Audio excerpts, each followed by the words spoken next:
Hey everybody, Dan Cochimilio with NorCal Sports Network with a video on Walker Buehler and will he become a San Francisco Giant? Before we get going on this, let us thank our sponsor, Chapman Law Group. Check them out in the description of this video. And if everybody would give this a like and subscribe, we'd really appreciate that. And if you watch it all the way to the end, it helps the algorithms and helps the channel. So we really do thank you and appreciate that. All right, guys, Walker Buehler, a free agent. He's 30 years old. He's had Tommy John surgery twice, but it looks like he found his stuff in the playoffs last year and in the World Series. He looked like dominant Walker Buehler again, and he really has struggled during the season. He was really bad coming back. In last year, I believe he pitched 75 innings last year. Let's take a quick peek at Walker Buehler's stats last year. He pitched, 75 and a third innings, had a negative 1.3 WAR, and had a horrible ERA, 5.38. But if you look at him in the postseason, he was phenomenal. His postseason, he pitched 10.8 innings. That was in the NLDS against the Padres. He was not good against, I'm looking at the wrong thing, stat there. Against the Mets in the LDCS, in the championship series, LC championship series there, he was 4 innings pitched. He gave up 3 hits, no runs.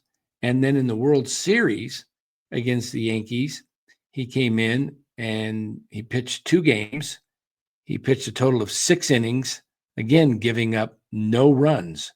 So overall, his last 10 innings, he gave up nothing when it counted. Now, does that correlate into a big contract for Walker Buehler in the offseason here? I'm not so sure if it is a major contract, but I think it's something. This kid Sagano, I should say kid, this 35-year-old Sagano from Japan just signed with the Baltimore Orioles on a 1-year deal for $13 million. I think if you look at with Walker Buehler on a 1-year deal, maybe he can get a second year with an opt-out after the first year, kind of like what the Giants have been doing in the past under Farhan Zaidi. They did this with Sean Manaea. They also did it with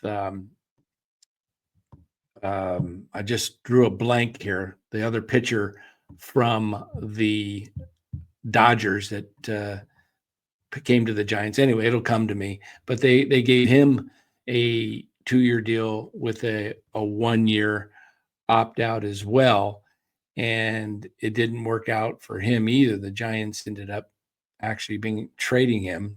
He went over to the A's, and his name for some reason is escaping me in this video.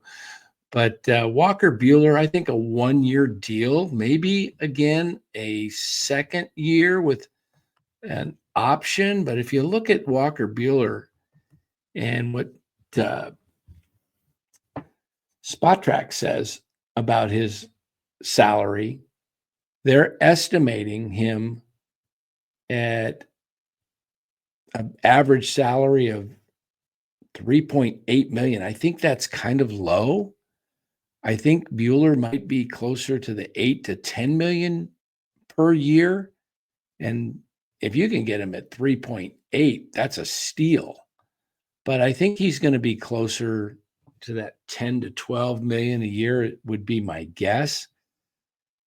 But I think that would be something that the San Francisco Giants should take a look at. Now, the question is, they're still waiting on Corbin Burns' decision. If Corbin Burns signs with the Giants, then I don't know if Walker Buehler is a fit for the Giants. but I think he's definitely a fit. There's no qualifying offer for him. The Giants definitely need more pitchers. They need more starting pitchers because last year they ended up really with just one reliable starter in Logan Webb for the second year in a row.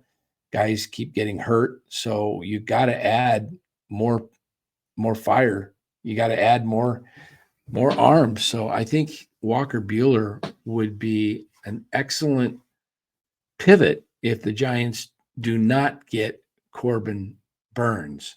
So I really like the idea of the Giants looking at Walker Buehler. I think he could be an outstanding pitcher. He's showing his stuff. And by the way, the guy's name just came to me, Ross Stripling. That was the guy. Ross Stripling was the other one that the Giants had signed to a 2-year deal with an opt-out after the first year. And Ross Stripling actually opted in because he did not have a good year his first year with the Giants. So we'll see how this works. But I think the Giants should definitely consider Walker Buehler if they do not get Corbin Burns. And maybe if the price is right, if they do sign Corbin Burns, maybe you do even go ahead and take a flyer on Buehler, because if he returns to his old self, he was dominant. In 2021, Walker Buehler was amazing. The year the Giants actually edged the Dodgers out by one game, winning 107 to the Dodgers 106. But Walker Buehler that year was 16-4 with a 2.47 ERA. He started 33 games. He was a workhorse. He pitched 207 2/3 innings, only gave up 149 hits, 61 runs. He was dominant. He had a ERA plus of 171. It was a dynamic year for Walker Buehler. And I think if the Giants really want to add some veteran pitching that's not expensive, they ought to take a look at Walker Buehler. There's his year 2021 highlighted. And you got to remember Walker Buehler in 2019 was excellent as well. And also in 2018, he came up, he was very, very difficult to hit. You see the break in action when he missed the half of the 22 season. He only started 12 games before he was on the shelf with Tommy John. Not even half the season, really, just over a quarter of the season he pitched, and then he missed all of 23, and then he had 16 starts last year. As I said, he was not good in the regular season, but really, really turned it around in the playoffs when it mattered, when it counted. So it shows he's got the dog left in him. So tell me what you think. Tell me, do you think the Giants should look at Walker Buehler? Should they sign him if they get Corbin Burns? Should they add Walker Buehler? Should they, if they do not get Corbin Burns, should they go ahead and pounce on Walker Buehler and someone else? Or should they just avoid Walker Buehler altogether? Tell me what you think in the comments below, and we'll catch you on the next video. Thanks for watching. Really do appreciate it. Take care, everybody.